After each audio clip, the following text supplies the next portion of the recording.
Reggie here, your friendly neighborhood bodybuilder and comic book collector, and I want to welcome you to another one of my recordings.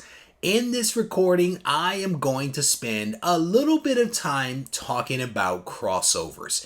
And I will tell you, and you probably already know this, crossover events are all the rage. And it doesn't matter whether you're talking about things like Empire, the Joker War, Dark Knight's Death Metal, or the upcoming Null event, crossovers are everywhere.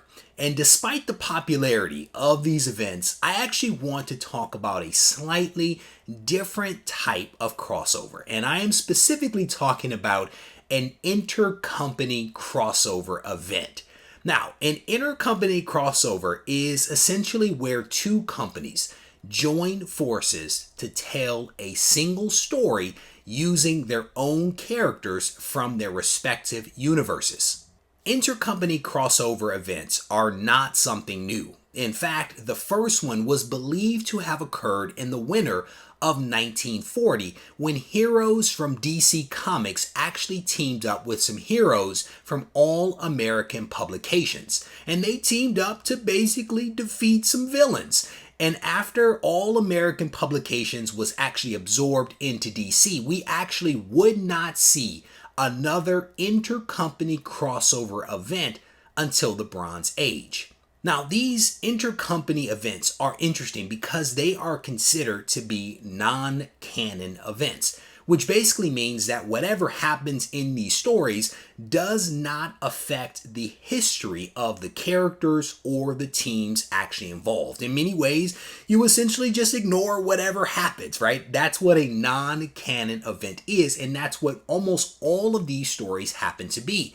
In fact, the only characters that will actually remember what happened during these events are those characters with cosmic awareness. While there have been several intercompany crossovers that we could talk about, I really just want to focus in this video on those involving DC Comics and Marvel Comics. The very first DC Comics and Marvel Comics intercompany crossover actually occurred in the 1970s. This joint project was Superman vs. The Amazing Spider-Man, which was published in 1976 as a treasury. Picking Superman and Spider-Man for this team up was really a no-brainer given the popularity of these two characters. And it should be noted that Marvel and DC actually teamed up previously to work on a treasury edition of The Wizard of Oz. But Superman and Spider-Man, that particular book, was the first time that they had actually teamed up using their own characters. The next team up occurred in 1981 with the publication of DC Special Series issue number 27, which was essentially a team up of Batman and Hulk versus the Joker and the Shaper of Worlds. While these books are billed as a versus series, oftentimes what ends up happening is that the good guys realize that they're fighting other heroes, so they decide to team up, and then they actually take on the bad guys. That is typically what happens in all of these books. After a couple of solo hero books, Marvel and DC turned their attention to doing team books featuring their more popular creations, including JLA and the Avengers, the Uncanny X-Men, and the new Teen Titans. Unfortunately, for some odd reason, it took decades before the JLA and Avengers books saw the light of day, but the two companies did manage to actually release the X-Men and the new Teen Titans book in January of 1982. For some reason or another, it was another 12 years before readers were given another intercompany crossover event from Marvel and DC. Now, with that said, from 1994 to 1996, several awesome books were released, including Batman Punisher, Lake of Fire, Punisher Batman, Deadly Knights, Darkseid vs. Galactus, The Hunger, Spider-Man, Batman, and also Green Lantern, Silver Surfer, Unholy Alliances. In February of 1996, things changed with the release of DC versus Marvel or Marvel versus DC, depending upon your preference. Now, what made this title, DC versus Marvel, special is that this 4-part series actually led to a temporary co-created universe called the Amalgam, and I'll talk about that in detail in a few moments. In the case of DC versus Marvel, the publishers leveraged large-scale cosmic events that had taken place within their respective universes. Things like the Secret War, Crisis on Infinite Earths, and 0 Hour in the Infinity Gauntlet were essentially used to tell the story of two warring siblings. The siblings were essentially the embodiment of the DC and Marvel universes who had gone to war with one another. And this war resulted in their deaths and their rebirths. And in the process of being reborn, the brothers essentially lost themselves. And they also lost the memory of their sibling until the previously aforementioned cosmic shaking events allowed them to become aware of the other again. Instead of battling one another again the way that they had done before, the two brothers decided that they were going to pit their universe's greatest heroes against one another. And whichever universe had the most defeats, that universe, along with all the heroes and the villains and everything that comes along with it, would essentially cease to exist. While the first few battles were decided by the writers and editors in issue 2, Marvel and DC got the fans involved by allowing them to vote for who would win the remaining 8 matches. The remaining battles between Hulk and Superman and Captain America and Batman, Storm and Wonder Woman and Wolverine and Lobo, just to name a few, actually played out in the pages of issue number 3 of the Versus series. As the final battles wrapped up and one universe was set to be destroyed, the Living Tribunal from the Marvel Universe and the Spectre from DC stepped in to intervene by merging the two universes into one, essentially forming the Amalgam Universe. In the last few pages of issue 3, we get our first look at the amalgamation of popular Marvel and DC characters, including Darkclaw, who is the merger of Batman and Wolverine, and Super Soldier, who is the merger of Superman and Captain America. There was also Iron Lantern, which, as you have already guessed, is the merger of Green Lantern and Iron Man. And then there was also Speed Demon, who is an amalgamation of the Flash and the Ghost Rider. We actually see these amalgamations come to life in Amalgam Comics, a publishing imprint that was shared by both Marvel and DC. Under this imprint, the two publishers released a total of 24 one-shots. There were 12 that were released in 1996 and an additional 12 released in 1997. The events in these 24 issues occurred after issue number 3 in the DC versus Marvel series, but before issue number 4 from a timeline perspective. In issue number 4, we pick up with the main story, and we realize that through some comic book magic, the two universes have been separated again, and they are allowed to survive when the two warring siblings make peace for the first time. They have an opportunity to actually see through the eyes of Batman and Captain America and realize that each side has made some sacrifices to protect the innocent. And it's from this vantage point that the siblings realize that each has done well with their respective universes and allowed them to continue into the future. The collaboration between Marvel and DC continued to play out for a few additional years in books like All Access, Batman and Captain America, Superman, and the Fantastic Four, just to name a few. In this portion of the video, I want to take some time to show you some cool books. Some of these books come from the period where Marvel and DC were doing some collaboration.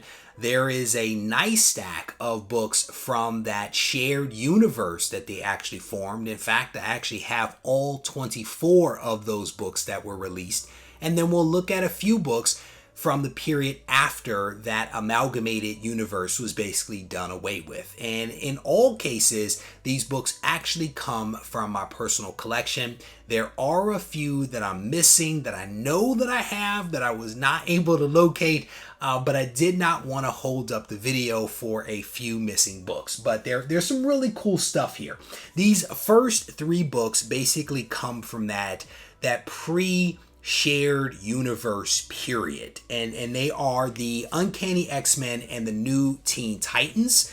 I think this is actually a one-shot book that came out. I have multiple copies of this one in the collection, and when I actually spotted this in the collection, that's when I realized that there was something special that was happening, and I immediately started to pull books because I had never seen this type of shared book before, and that really caught my attention. And I'm glad that I started pulling books because then I was able to actually make this video. So that's the very first one.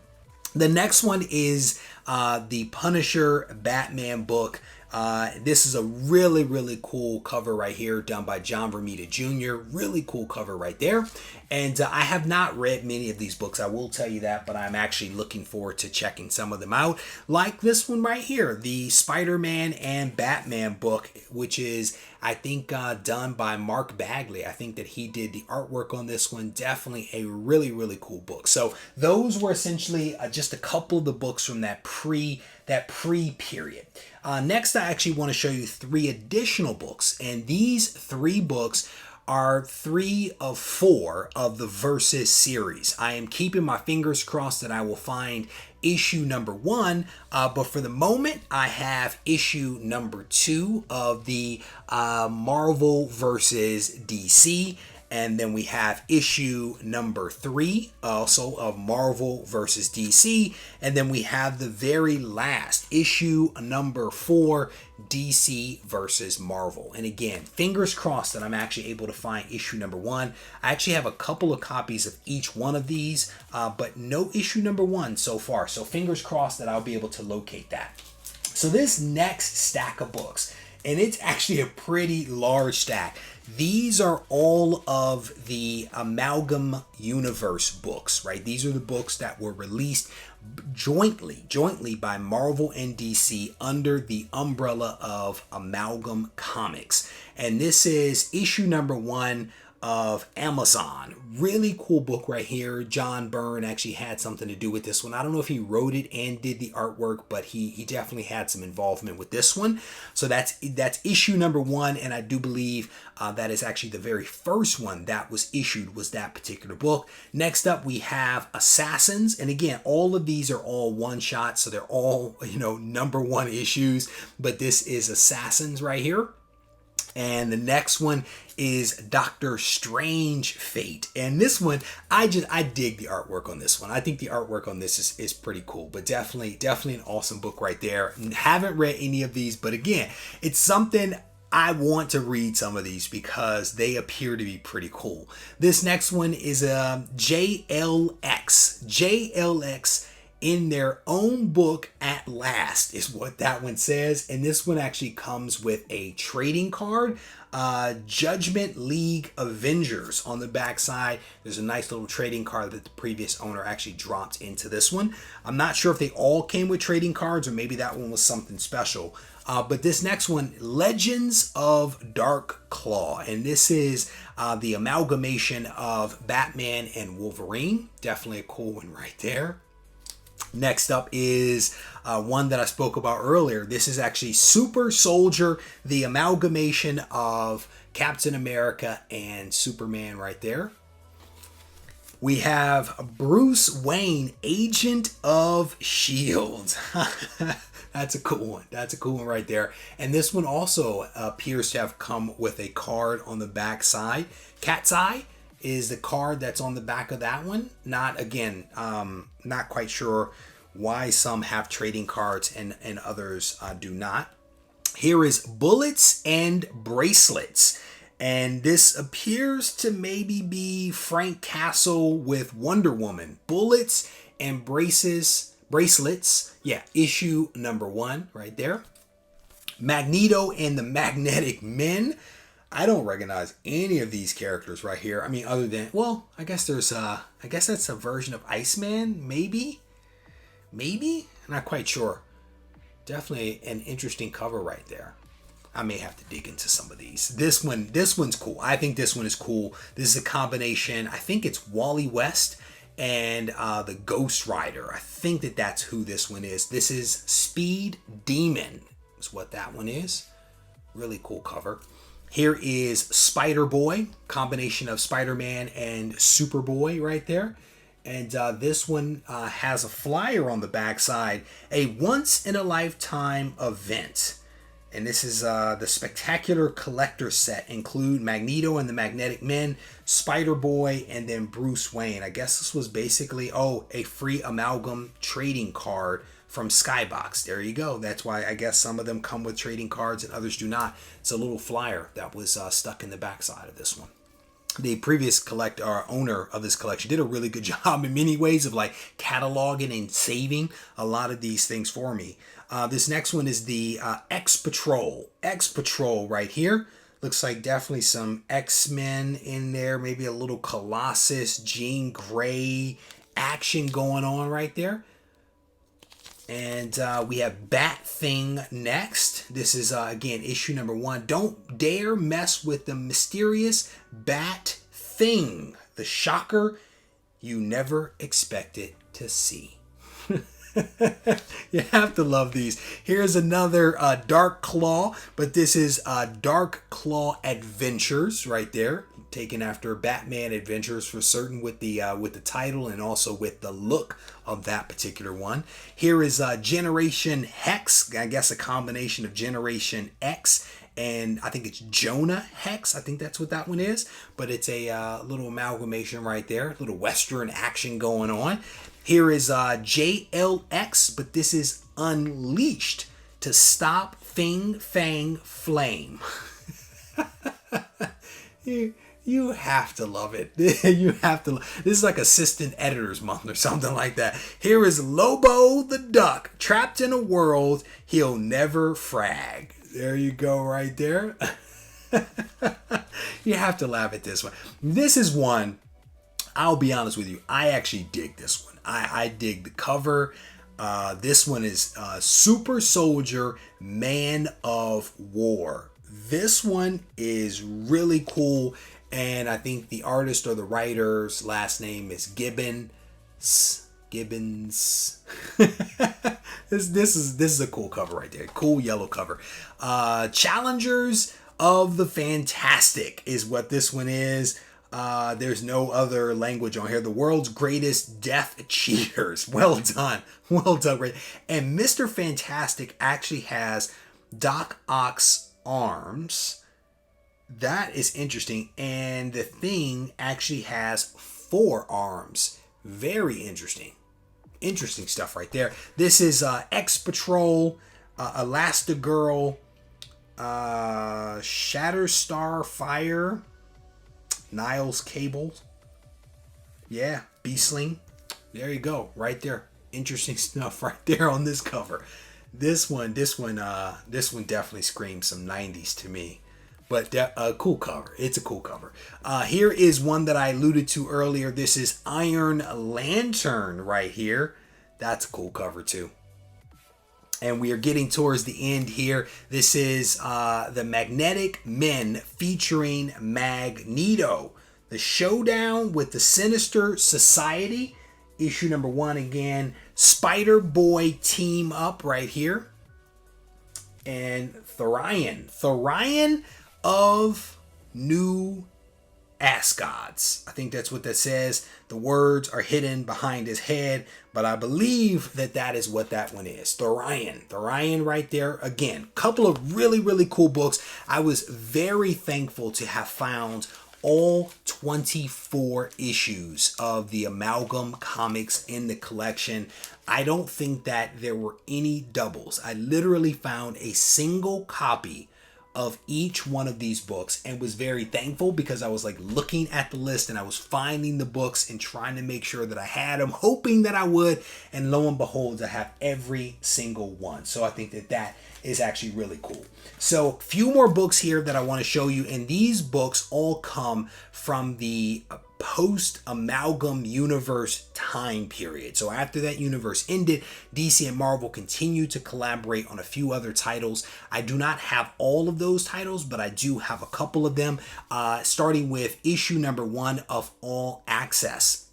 And Access is the gatekeeper, if you will, that I kind of left out of the first part, but he was basically the gatekeeper that helped the Spectre and who was it? Eternity, the Living Tribunal, actually keep the universes together and then separate them. He was actually instrumental in that. I did not mention him earlier, but that was just one of those little tidbits that we can leave out. But Access is that guy right there. So cool book. Here is Batman and Captain America. And I believe that John Byrne actually had something to do with this one. I don't know if he wrote and or drew it, but he definitely has his name on the cover of that one. And then the next couple are Unlimited Access. And I'm showing you a lot of these books in the order in which they actually came out. So after All Access, there was Unlimited Access. And this is actually a 4-part series. That is issue number 1 right there. Here is issue number 2, issue number 3, and then, of course, issue number 4, if I can move my mitts out of the way, right there. And then the last couple of books that I want to show you are books that came after those. First up is this book right here that was actually an AOK that was sent to me by Harvey Abel for a video that I was doing before on the Heralds of Galactus. And this book has actually come in handy twice now for 2 different videos because this one is Superman Fantastic Four right there. This is a large comic, and it is also a really, really awesome one that tells a great story about how Superman actually crossed over into the Marvel Universe to stop Galactus because he was led to believe that Galactus actually destroyed his home world. And so really cool story again. Awesome, awesome AOK that is now paid off twice. And then the very last book that I want to show you is one that I mentioned early on the video. It was one of the books that Marvel and DC wanted to do with their more popular teams, but it took a long time for it to finally happen. Here it is. This is JLA Avengers. This is a really, really cool book. Again, in many cases, I only have 1 copies of these books in the collection. But again, this is a really cool and fantastic cover art here featuring multiple characters from both the DC and the Marvel universes. So cool book. And so there we go.